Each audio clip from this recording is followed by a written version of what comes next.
رب العالمین والصلاة والسلام علی محمد وآل محمد ولعنۃ الدائمۃ علی اعداء محمد وآل محمد اما بعد وفقنا اللہ وإیاکم بالعلم والعمل الصالح ان شاء اللہ تعالی. ملاحظۃ الافعال الناقصة مثل کان واخواتها فی عرف المنطقیین علی التحقیق تدخل فی الادوات لأنها لا تدل على معنى مستقل في نفسه لتجردها عن الدلالة على الحدث بل انما تدل على النسبة الزمانية فقط. یہ بالکل آخر پہ گفتگو پہنچ چکی ہے تمرینات سے پہلے، اور گفتگو کا خاکہ آپ کے سامنے واضح ہے کہ الفاظ کی تقسیم 3 ہوئی تھیں: لفظ واحد، لفظ متعدد، لفظ مطلق. اور لفظ مطلق کی پھر 2 تقسیمیں ہوئی تھیں، مفرد اور مرکب. پھر جو ہے وہ مفرد کی اب بھی جو ہے نا تقسیمات میں گفتگو جاری ہے. مفرد سے پہلے جو مرکب کی تقسیمیں کی، 4 تقسیمیں کی. بنیادی طور پہ 2 تقسیمیں ہیں، مرکب تام اور مرکب ناقص. پھر مرکب تام کی آگے 2 قسمیں، خبر اور انشاء. اور مفرد کی جو ہے وہ 3 تقسیمیں ہیں، کلمہ، اسم اور ادات. کلمہ سے انہوں نے کہا ہے کہ نحو میں جسے فعل کہا جاتا ہے اسے ہم کلمہ کہیں گے. اور یہاں سے یہ نقطہ بھی واضح ہوا کہ یکتب جو فعل مضارع ہے، یا کاتب فعل ماضی، یا اکتب فعل امر، یہ نحو کی نگاہ میں مرکب ہے اور مرکب تام ہے، کیونکہ فعل فعل جملہ خبریہ پورا بن جاتا ہے. لیکن منطق کی نگاہ میں اسے مفرد کہا جاتا ہے. اس کی بنیادی وجہ یہی ہے کہ اگر آپ کاتبہ کے 3 حصے کریں، کاف تا با، تو ایسا نہیں ہے کہ ہر حصے کی دلالت الگ معنی پہ ہو. اور انہوں نے پھر جو کلمہ کی تعریف کی ہے کہ ہمارے نزدیک کلمہ سے مراد لفظ مفرد ہے، نہ کہ لفظ مرکب ہے. اور لفظ مفرد بھی ایسا کہ جس کا فی نفسی ہی معنی مستقل ہو، اور اس کا جو وزن ہے، وزن کے ساتھ وہ ایک ایسے معنی پہ دلالت کرے کہ یہ جو معنی ہے اس کی نسبت ایک فاعل کی طرف ہے، اور یہ جو نسبت ہے کسی ایک 3 زمانوں میں سے کسی ایک زمانے میں ہے. یعنی یہ تعریف جو ہے وہ علیہ یصح تعریف الکلمت، یہاں پہ اس چیز کی جو ہے وضاحت کی ہے. یہاں پہ 2 لفظ استعمال کیے تھے، مادہ اور حیات. مادہ سے ہم نے کہا تھا وہی مصدر ہے، کاتبہ یکتب اکتب میں مادہ ایک ہے، اور مادے کا معنی کیا ہے؟ لکھنا. تینوں میں معنی کیا ہے؟ ایک ہے. اور یہ معنی کیا ہے؟ مستقل ہے. اور ساتھ ساتھ کیا ہے، اس فعل میں ایک زمانہ بھی پایا جاتا ہے اور فاعل بھی پایا جاتا ہے. اس لکھنے کی نسبت ایک فاعل کی طرف ہے اور زمانے کے اندر ہے. لیکن وہ خود کاتبہ کے مادے کے اندر یہ بات ثابت نہیں ہوتی، بلکہ جو کاتبہ کا وزن ہے فعل، وہ وزن یہ بتاتا ہے کہ اس کا جو فاعل ہے وہ واحد مذکر ہے، اور یہاں پہ جو معنی لکھنے کی نسبت ہے وہ ایک فاعل کی طرف ہے، اور کس زمانے میں ہے؟ ماضی کے زمانے میں ہے. لہذا کہتے ہیں کہ اگر کاتبہ کا خود مادہ دیکھیں تو اس کا مطلب لکھنا ہے. اس میں نہ یہ ہے کہ اس نے ماضی میں لکھا، نہ یہ ہے کہ حال یا مستقبل میں لکھ رہا ہے یا لکھے گا، نہ اس میں کیا ہے طلب ہے، نہ اس میں کوئی زمانے کی بات ہے، نہ اس میں فاعل کی بات ہے. کوئی بات نہیں ہے، مادے کے اندر کوئی بات نہیں ہے.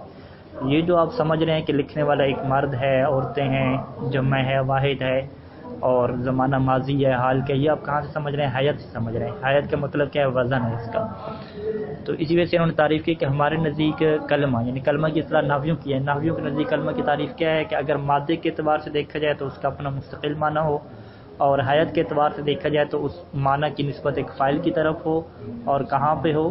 ایک مستقل کیا ہو؟ ایک 3 زمانوں میں سے کیا ہے؟ ایک زمانے کے اندر ہو. اور یہ جو نسبت ہے، یہ نسبت بھی کیا ہونی چاہیے؟ تام ہونی چاہیے، نسبت ناقص نہیں ہونی چاہیے. نسبت ناقص کہاں پہ ہوتی ہے؟ اس میں فاعل اور اس میں مفعول میں. ٹھیک ہے، اس میں فاعل اور مفعول میں بھی کیا ہے؟ ضارب میں ایک مادہ ہے، اس کا مستقل معنی ہے.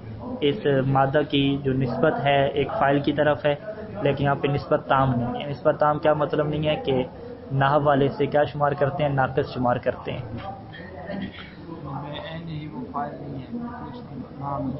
ہاں، ذات ہے، کوئی ایک ذات کہتے ہیں. ٹھیک ہے، فاعل میں ایک ذات ہو سکتی ہے، مفعول میں ایک ذات ہے، اس میں مکان زمان میں ایک ذات ہے. بین ہی فاعل نہیں ہے. یہ فاعل معین نہیں ہے کہیں پر بھی، نہ ماضی میں نہ کہیں پر بھی معین نہیں ہوتا. اچھا، یہ کس کی تعریف تھی؟ فعل کی تعریف تھی. اسم کی تعریف میں انہوں نے کیا کہا کہ اسم میں بھی معنی مستقل ہوتا ہے، اور لیکن یہاں پہ جو نسبت ہوتی ہے وہ تامہ نہیں ہوتی. ٹھیک ہے، ایک معنی مستقل ہوتا ہے اور معنی مستقل کی نسبت کسی ذات کی طرف ہوتی ہے، لیکن جو نسبت ہے وہ تامہ نہیں ہوتی۔ اب ہم نے کہا کہ نسبت تامہ نہیں ہوتی، تو کیا نسبت ہوتی بھی ہے یا نہیں ہوتی؟ کہتے ہیں یہاں پہ دونوں مطلب سمجھ آ جاتے ہیں۔ ممکن ہے کہ نسبت بالکل ہی نہ ہو وہاں پہ، ٹھیک ہے، اس کی مثال کیا ہے؟ انسان اور سوال، یا محمد بھی لے سکتے ہیں جب کسی کا نام ہو۔ محمد، انسان اور سوال کیا ہیں؟ یہ فقط اسماء ہیں، اور اس کی نسبت ایسا نہیں ہے کسی فاعل کی طرف ہو۔ نہیں، انسان کے ایک الگ مطلب ہے، سوال کے ایک الگ مطلب ہے، مستقل ان کے اپنے معنی ہیں۔ لیکن جو لفظ کاتب ہے اس میں فاعل، یا محمد کو اگر اس میں مفعول کے طور پہ آپ لیں تو پھر اس کی نسبت ہے کسی کی طرف۔ کاتب کیا ہے؟ لکھنے والا، والے کی طرف نسبت ہے۔ محمد جس کی تعریف کی گئی، جو جس کی طرف اس کی نسبت ہے، لیکن یہ نسبت کیا ہے؟ تامہ نہیں ہے، نسبت ناقص ہے۔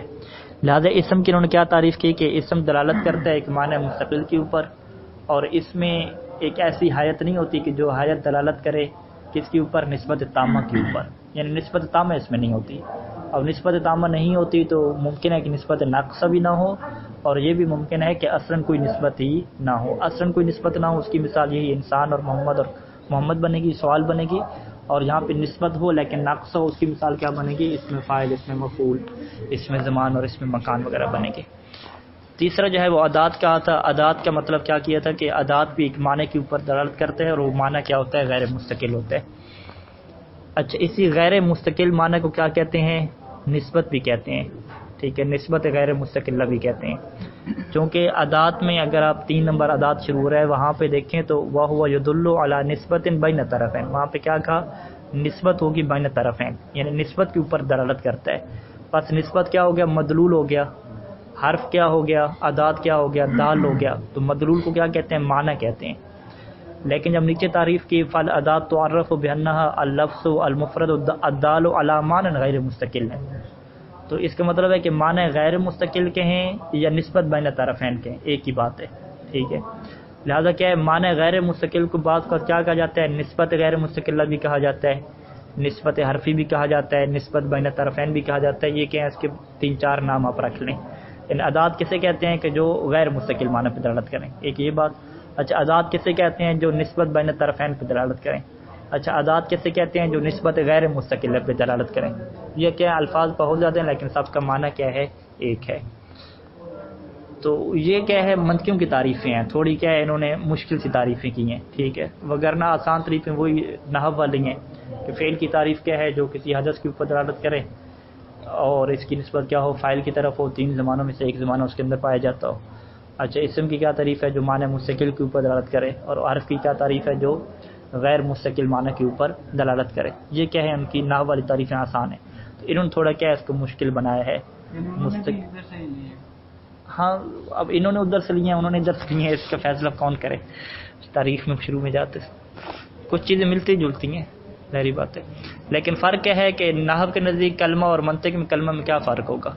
نحو کے نزدیک کلمہ کا دائرہ وسیع ہے، جو اسم اور حرف دونوں کو شامل ہے، 3 قسمیں، لیکن جو منطق کا کلمہ ہے وہ فقط کس کو شامل ہے؟ فعل کو شامل ہے، ٹھیک ہے۔ اچھا، اب ملاحظہ میں جو سوال ہوا افعال ناقصہ کے بارے میں ہوا، کانا۔ اب کانا کا جو معنی دیکھا جائے یہ فعل ہے، نحو کی نگاہ میں فعل ہے، اور انہوں نے شروع میں کیا کہا ہے؟ اقسام المفرد میں جب الکلمہ کہا تو پہلا فقرہ کیا لکھا ہوا ہے؟ الفعل باصطلاح النحات، ٹھیک ہے، کہ ہمارے نزدیک کلمہ کیا ہے؟ جو کہ فعل ہوتا ہے نحویوں کی اصطلاح میں، اور نحویوں کی اصطلاح میں اگر پوچھیں کہ کانا سارا اسبا امسک، وہ کیا کہتے ہیں؟ فعل کہتے ہیں، ٹھیک ہے۔ اب جب وہ اس کو فعل کہہ رہے ہیں تو اس کا مطلب ہے کہ اس فعل کو بھی منطقی کیا کہیں؟ پھر کلمہ کہیں۔ اچھا، لیکن اگر منطقی اس فعل کو، فعل ناقص کو، کانا فعل ناقص کو اگر کلمہ کہیں تو کیا مشکل پیش آتی ہے کہ کلمہ کی انہوں نے تعریف کیا کی کہ جس کا معنی کیا ہو؟ مستقل ہو، فی نفسی مستقل، جس کا معنی ہو، جبکہ جو کانا ناقصہ ہوتا ہے اس کا مستقل معنی نہیں ہوتا۔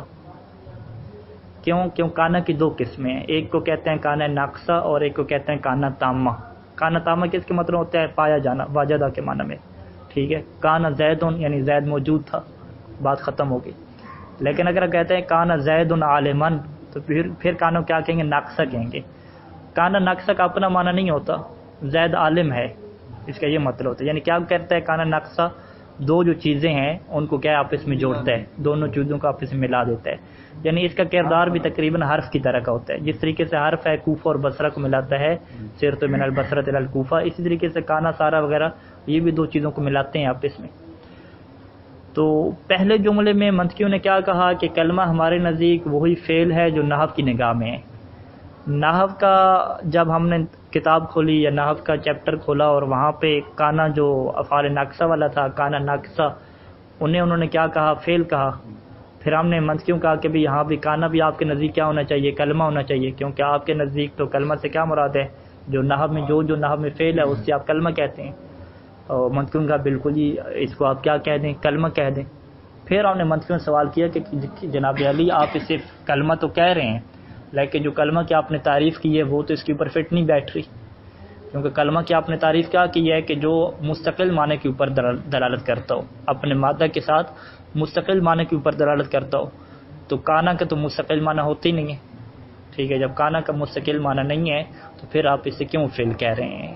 ٹھیک ہے، لہٰذا اسی وجہ سے کیا ہے اہل مناطقہ میں کیا ہو گیا؟ اختلاف ہو گیا کہ کانا کو اب کیا نام دیا جائے. اکثر مناطقہ نے یہ کیا کہ انہوں نے کہا کہ مفرد کی پھر کتنی قسمیں؟ 4 قسمیں. اب انہوں نے کتنی قسمیں بیان کی؟ 3 قسمیں بیان کی، کلمہ، اسم اور ادات. انہوں نے کہا مفرد کی 4 قسمیں، اور چوتھی قسم جو تھی کانا والی، اس کا انہوں نے نام رکھ دیا الکلمات الوجودیہ.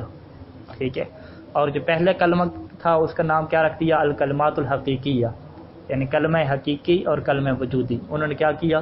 کلمہ کی 2 قسمیں بنا لی.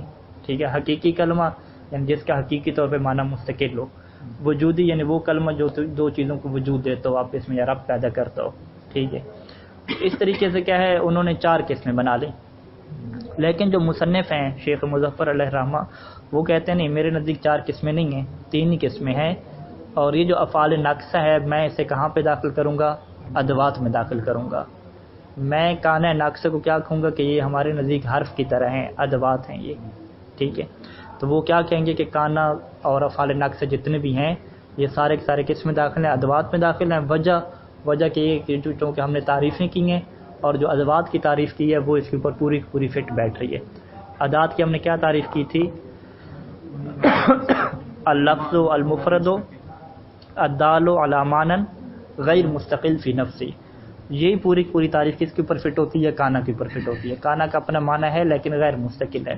غیر مستقل کیا مطلب؟ 2 طرفین کے درمیان نسبت کا کردار ادا کرتا ہے، جس طریقے سے حرف کیا کرتا ہے؟ نسبت کا کردار ادا کرتا ہے.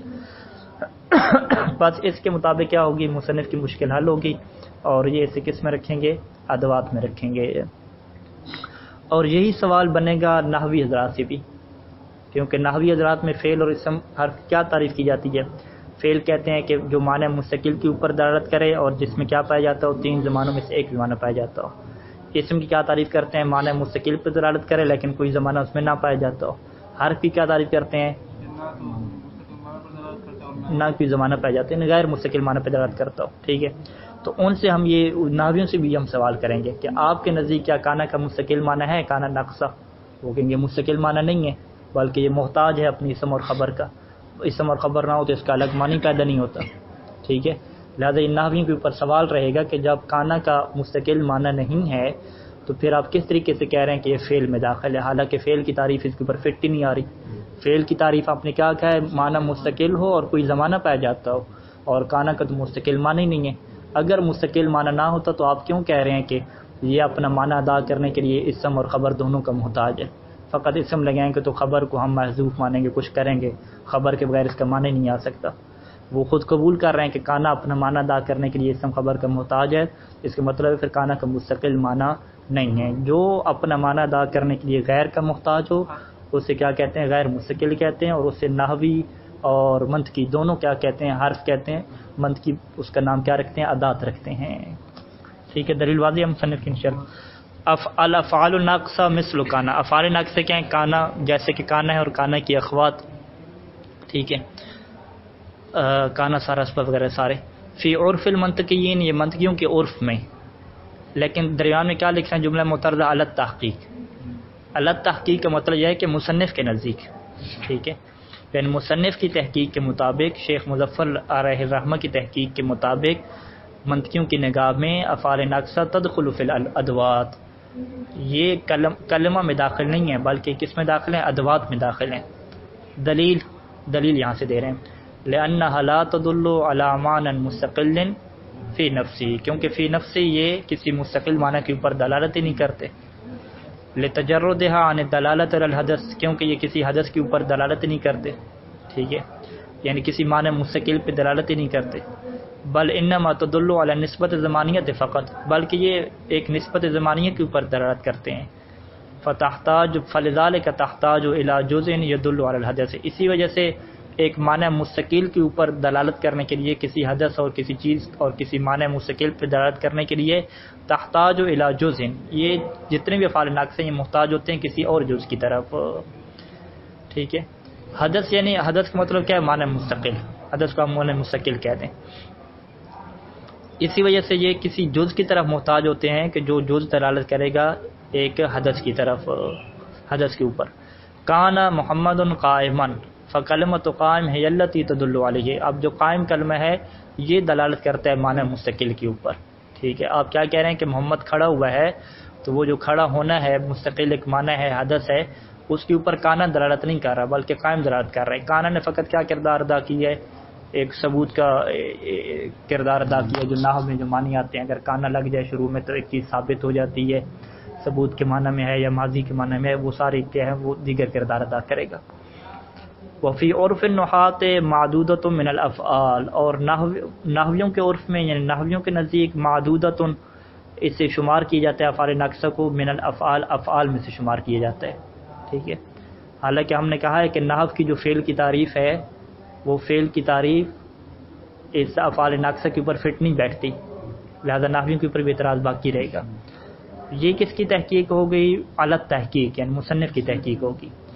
وہ بعض المناطقات، اور جو بعض دیگر مناطق ہیں یسمیہا، وہ اس کا نام رکھتے ہیں الکلمات الوجودیہ، وہ ایک چوتھی قسم بناتے ہیں، وہ کہتے ہیں کہ یہ بھی کلمات ہیں لیکن اس کلمے سے کیا مراد ہے؟ کلمات وجودیہ ہیں، یعنی جو دلالت کرتے ہیں ایک نسبت کے وجود کے اوپر، یعنی قائم اور زید میں، قائم اور زید میں ایک نسبت ہے، اس نسبت کے وجود کے اوپر کون سا حرف دلالت کر رہا ہے؟ کانا، یعنی کانا کا کوئی اپنا معنی نہیں ہے، بس یہ دلالت کریں گے، یہ بتائیں گے آپ کو کہ یہاں پہ قائم کی نسبت کس کی طرف ہے؟ زید کی طرف ہے۔ اجازے سے کیا کہتے ہیں کہ یہ جو نسبت کو وجود کو بتائے اسے کیا کہتے ہیں؟ کلمہ وجودی کہتے ہیں۔ جو نسبت کے وجود کو نہ بتائے بلکہ اپنے حدث اور اپنے معنی کو بتائے اسے کیا کہتے ہیں؟ کلمہ حقیقی کہتے ہیں۔ اگر وہ کلمے بھی تو یہ جو الفاظ ہیں یہ بھی تو وجودیت کا معنی صرف یعنی منحصر ہے، وجودیت کا معنی حاصل کرنے کے لیے یہ کلمات منحصر ہے، یہ ادوات منحصر ہیں۔ ہاں، یعنی جو کیا نام ہے نسبت کے وجود کو ثابت کرنے کے لیے کلمات کی بعض کا ضرورت ہوتی ہے اور بعض کا ادوات حروف کی ضرورت ہوتی ہے۔ مثلا کیا ہے؟ کلمات میں محتاج ہے یعنی وجودیت کا معنی دینے میں یہ کانا کے یعنی ان ادوات کے یہ نہیں، زید قائم، زید اور قائم کے دوران جو نسبت ہے یہ نسبت کانا کی طرف محتاج نہیں ہے، آپ سیدھا زید قائم کہتے ہیں، ٹھیک ہے۔ لیکن اگر وہ جو کانا والا ایک خاص معنی ہے کہ آپ نے ثابت کرنا ہے کہ زید کھڑا ہوا تھا ماضی میں آپ نے اس کو ثابت کرنا ہے، تو اس کے لیے کیا ہے؟ یہ کانا کا محتاج ہے اس نسبت کا، ٹھیک ہے۔ تو یہ نسبت کو ثابت کرنے کے لیے کانا کا محتاج ہے، لہذا کانا نے کیا کردار ادا کیا؟ ایک ماضی کی نسبت کو ثابت کرنے کے لیے، یعنی اسے کیا کہتے ہیں؟ نسبت کے وجود کو پیدا کرنے کے لیے کانا نے کردار ادا کیا، لہذا کانا نے مستقل معنی پہ دلالت نہیں کی، ایک نسبت کے وجود کے اوپر دلالت کی ہے، اور ہر وہ فعل جو نسبت کے وجود پہ دلالت کرے اسے کلمہ وجودی کہتے ہیں۔ یہ انہوں نے تعریف کی، کس کی؟ کلمات وجودیہ کی تعریف کی۔ اور وہ جو کاتب و یکتب ہوں گے اسے کیا کہیں گے؟ الکلمات الحقیقیہ، انہیں کلمہ حقیقی کہہ دیں گے۔ اچھا، یہاں تک کیا ہے خلاصہ کلام؟ لفظ کی دو قسمیں، مفرد مرکب، مفرد کی تین قسم کی، اسم کلمہ ادات، اور مرکب کی دو قسم کی، تام ناقص، اور تام کی دو قسمیں، خبر اور انشاء۔ یہاں پہ ساری قسموں کے بعد ایک سوال اور ایک اعتراض کیا ہے منطقیوں پر باقی رہ جائے گا کہ جب انہوں نے مباحث الفاظ شروع کی تھی تو وہاں پہ کہا تھا کہ ہم الفاظ کے بارے میں ایسی گفتگو کریں گے جو تمام زبانوں کو شامل ہوگی، جس سے کہا تھا کہ من جہت عامہ، اور یہاں پہ کہتے ہیں کہ یہ جو گفتگو ہے کلمے کی جو تعریف ہے، مفرد کو تقسیم کرنا کلمہ کی طرف، پھر کلمہ کی دو قسمیں بنانا، کلمہ وجودی حقیقی اور معنی مستقل اور زمانہ پایا جانا. کہتے ہیں کہ یہ ہر زبان میں ایسا نہیں ہوتا.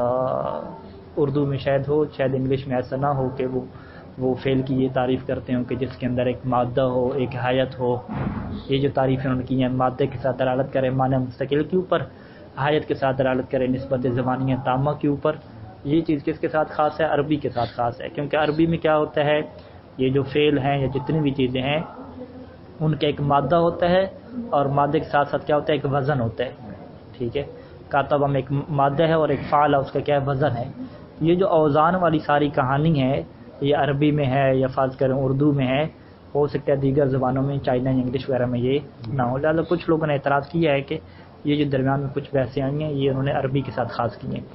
اور اس کی طرف شاید شروع میں مصنف نے اشارہ کیا تھا کہ اگر تھوڑی بہت بحث کر بھی لیں تو وہ کیا ہوگی، تردن الباب ہوگی، یا اس وجہ سے ہوگی چونکہ ہم عربی پڑھ رہے ہیں اس وجہ سے. اچھا، تمرینات میں آ جائیں. خود یہ جو لفظ تمرینات لکھا ہوا ہے اس کے بارے میں آخر میں سوال آئے گا کہ خود یہ جو تمرینات ہم نے لکھا ہے کیا یہ مرکب ہے یا مفرد ہے. ٹھیک ہے، تمرینات. یہاں پہ ایک نقطہ اس کی وضاحت ضروری ہے کہ تمرینات حقیقت میں کیا ہے. مثلا نحو کی نگاہ میں دیکھا جائے، تمرینات یہاں پہ ہے تو یہاں پہ مبتدا کیا ہے، محذوف ہے، ہذہ تمرینات ایسی ہے. تو یعنی تمرینات یہاں پہ کیا ہے، مرکب ہے، پورا جملہ اسمیہ ہے. کیونکہ اس کی جو مبتدا ہے یہاں پہ کیا ہے، محذوف ہے. تو وہ چیز جو محذوف ہوتی ہے وہ حقیقت میں کیا ہوتی ہے، موجود کے حکم میں ہوتی ہے. یہ ایک قاعدہ کلیہ ہے کہ جو بھی چیز محذوف ہوگی اس کو کس کے حکم میں رکھا جائے گا، موجود کے حکم میں رکھا جائے گا.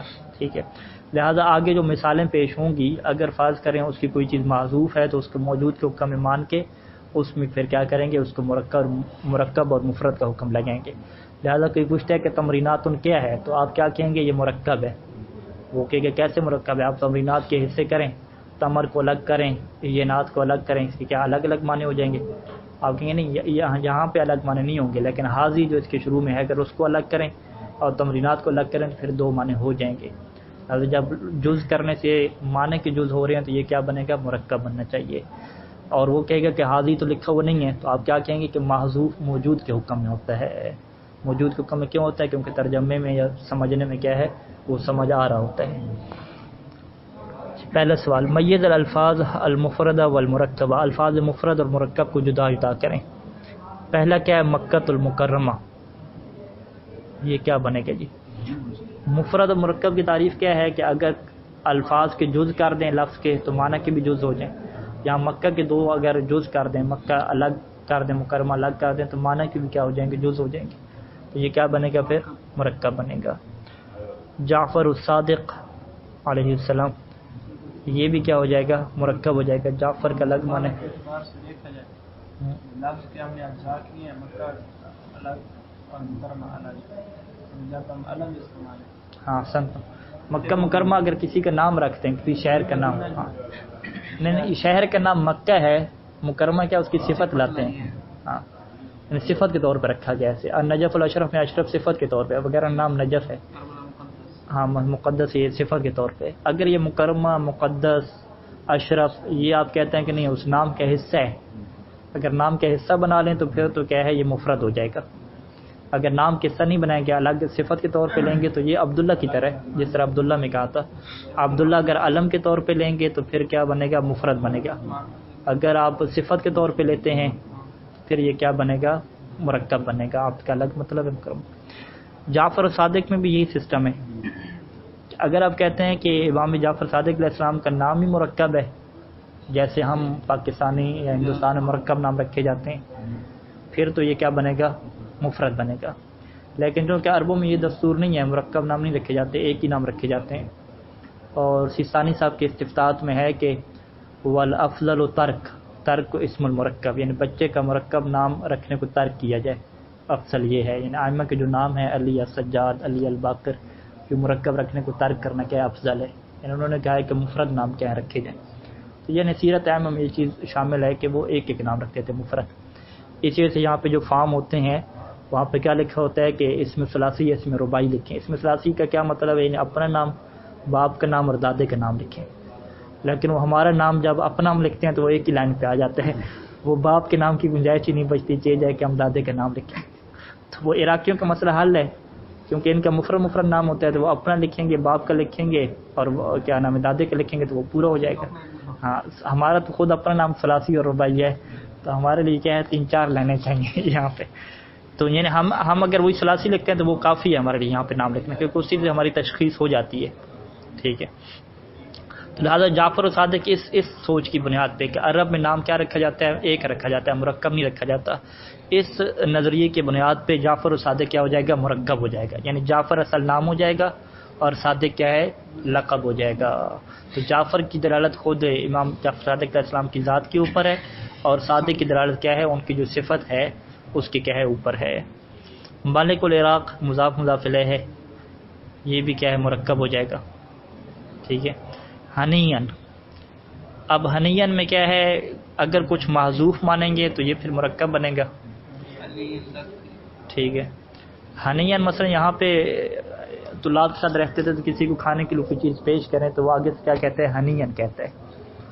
ہنین مثلا ہم کیا کہتے ہیں؟ شکرن کہتے ہیں نا، شکرن. تو یہ عراقی کیا کہتے ہیں؟ ہنین کہتے ہیں. ہنین کیا مطلب؟ اس سے پہلے ایک چیز معذوف ہوتی ہے، یعنی اکلت ہنین اور شربت ہنین.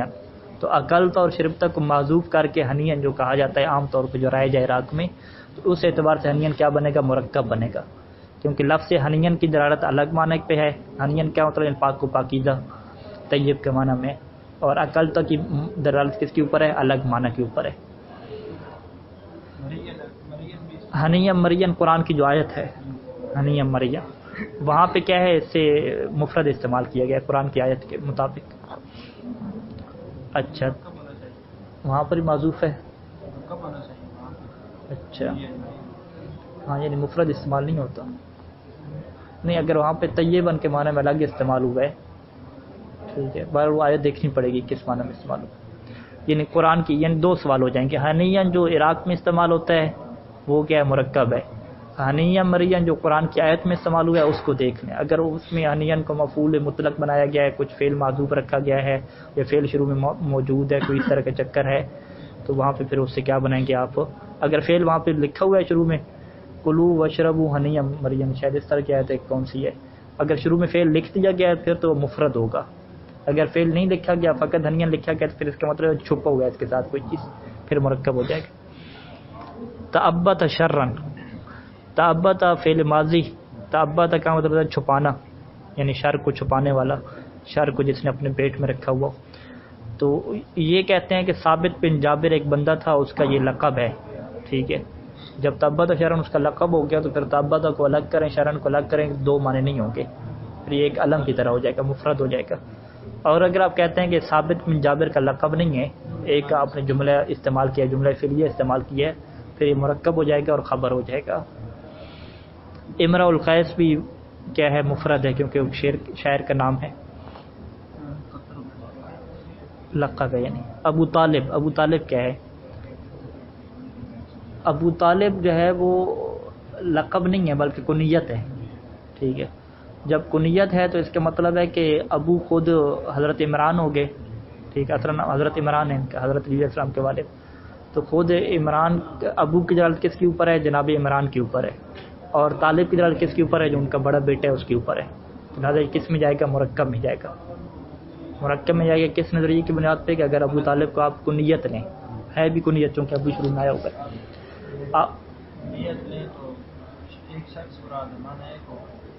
کنیت ایک بندے کی کنیت رکھی ہے نا کہ فلاں کا باپ، تو اس کے اگر آپ حصے کریں تو معنی کے حصے ہو جائیں گے نا. امرؤ القیس لقب ہے، کنیت تو نہیں ہے. لقب تو ایک بندے کا ہوتا ہے نا. کنیت میں آپ کیا کہہ رہے ہیں؟ مثلا اردو میں ہم کہہ دیں طالب کے والد. ٹھیک ہے، طالب کے والد ایک بندے کو آپ کہہ رہے ہیں طالب کے والد، کنیت کے طور پہ استعمال کر رہے ہیں، علم کے طور پہ استعمال نہیں کر رہے. بندہ ایک ہے لیکن آپ معنی 2 استعمال کر رہے ہیں. طالب کے والد 2 معنی میں استعمال کر رہے ہیں. اگر آپ طالب کے والد اس کا لقب رکھ دیتے یا علم رکھ دیتے پھر آپ کہتے بندہ ایک ہے.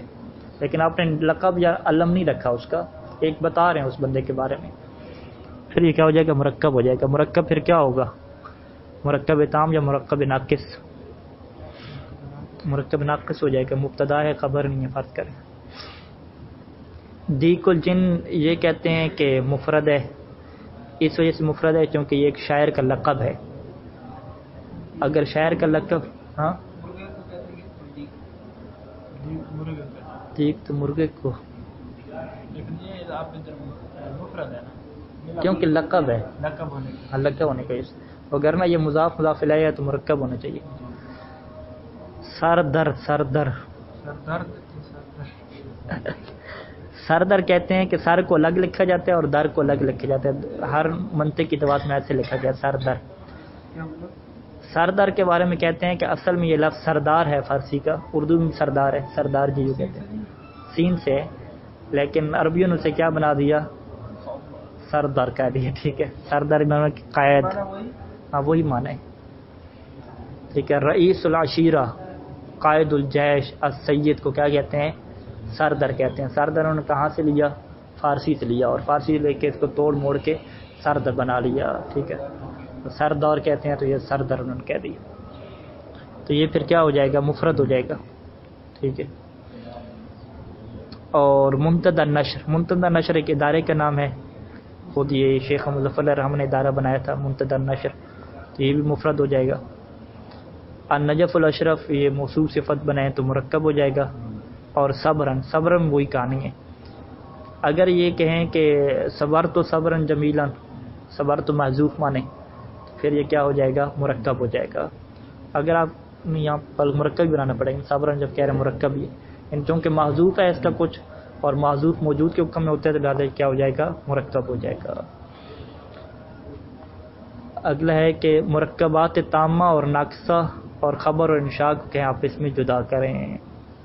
اللہ اکبر یہ ہے تو مرکب، سارے مرکب آتے ہیں، بس یہ بتانا ہے کہ تامہ یا ناقص ہے. تامہ مطلب پورا ہے اور ہے بھی خبر، انشاء نہیں ہے. اللہ مبتدا اور اکبر خبر اس کی.